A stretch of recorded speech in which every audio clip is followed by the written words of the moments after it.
Oh,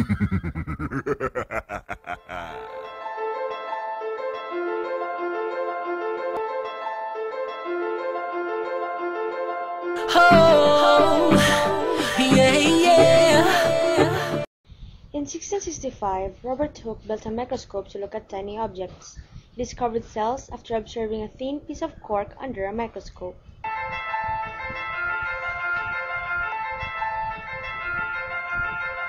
In the year 1839, Theodore Schwann showed that all animal tissue is made of cells. With plant biologist Matthias Schleden, Schwann identified cell components, such as membranes and a nucleus common to many eukaryotic cells. In 1855, Rudolf Virchow published a theory stating that all cells come from other cells. He explained, where a cell exists, there must have been a pre-existing cell. In 1945, Keith R. Porter, Albert Claude, and Ernest F. Fulham published the first electron micrograph of a cell.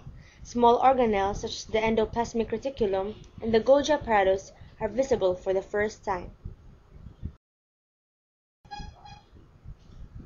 In 1971, Lynn Margulis proposed the endosymbiotic theory of the origins of cell organelles.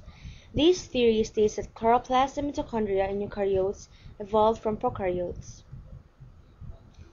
In the year 2004, Richard Axel and Linda Buck earned the Nobel Prize in Medicine or Physiology for their discovery of how olfactory cells detect odors and how the brain processes information to provide a sense of smell.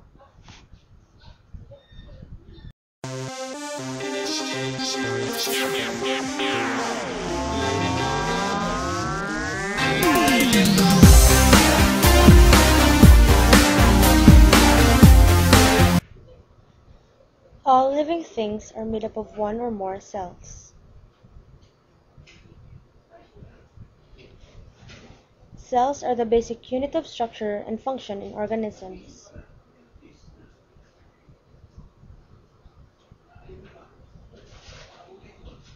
All cells arise from existing cells.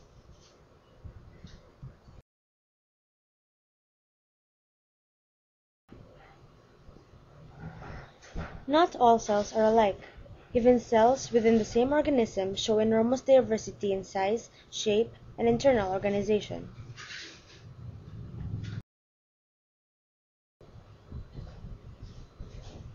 A few types of cells are large enough to be seen by the unaided eye. The human egg is the largest cell in the body and can be seen without the aid of a microscope. Most cells are small for two main reasons. One, the cell's nucleus can only control a certain volume of active cytoplasm. And second, cells are limited in size by their surface area to volume ratio.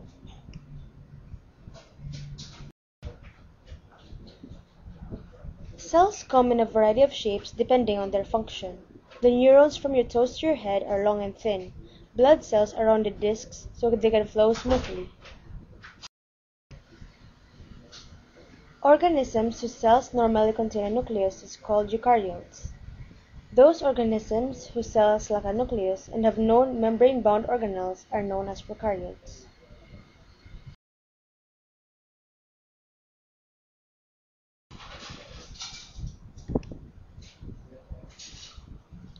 The structures that make up a eukaryotic cell are determined by the specific functions carried out by the cell.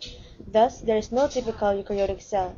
Nevertheless, eukaryotic cells generally have three main components: a cell membrane, a nucleus, and a variety of other organelles. Cell membrane. A cell cannot survive if it is totally isolated from its environment. The cell membrane is a complex barrier separating every cell from its external environment. The cell membrane is a fluid mosaic of proteins floating in a phospholipid bilayer. Only certain substances can pass through the lipid bilayer.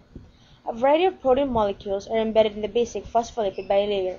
Some proteins are attached to the surface of the cell membrane on both the internal and external surface. This may be hormone receptors, enzymes, or cell recognition proteins. Other proteins are embedded in the phospholipid bilayer itself.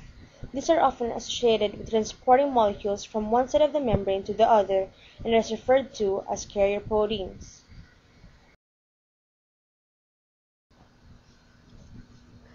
Some of these form channels or pores through which certain substances can pass. This is called facilitated diffusion.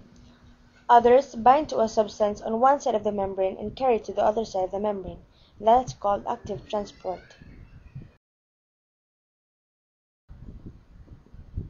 Cytoplasm. Everything within the cell membrane which is not in the nucleus is known as the cytoplasm. Cytosol is a jelly-like mixture in which the other organelles are suspended, so cytosol plus organelles is equal to cytoplasm. Nucleus. The nucleus is normally the largest organelle within the eukaryotic cell, but it is not the brain of the cell. Prokaryotes have no nucleus, having a nuclear body instead. The nucleus contains the cell's chromosomes, which are normally uncoiled to form a chromatinic network which contain both linear DNA and proteins known as histones. These proteins coil up at the start of nuclear division when the chromosomes first became visible. Mitochondria. Mitochondria are found scattered throughout the cytosol and are relatively large organelles, second only to the nucleus and chloroplast. Mitochondria are the sites of aerobic respiration in which energy from organic compound is transferred to ATP. For this reason, they are sometimes called to as the powerhouse of the cell. ATP is the molecule that most cells use as their main energy currency. Mitochondria are more numerous in cells that have a high energy requirement. Our muscle cells contain a large number of mitochondria, as do liver, heart, and sperm cells. Mitochondria have their own DNA, and new mitochondria arise only when existing ones grow and divide. They are thus semi-autonomous organelles.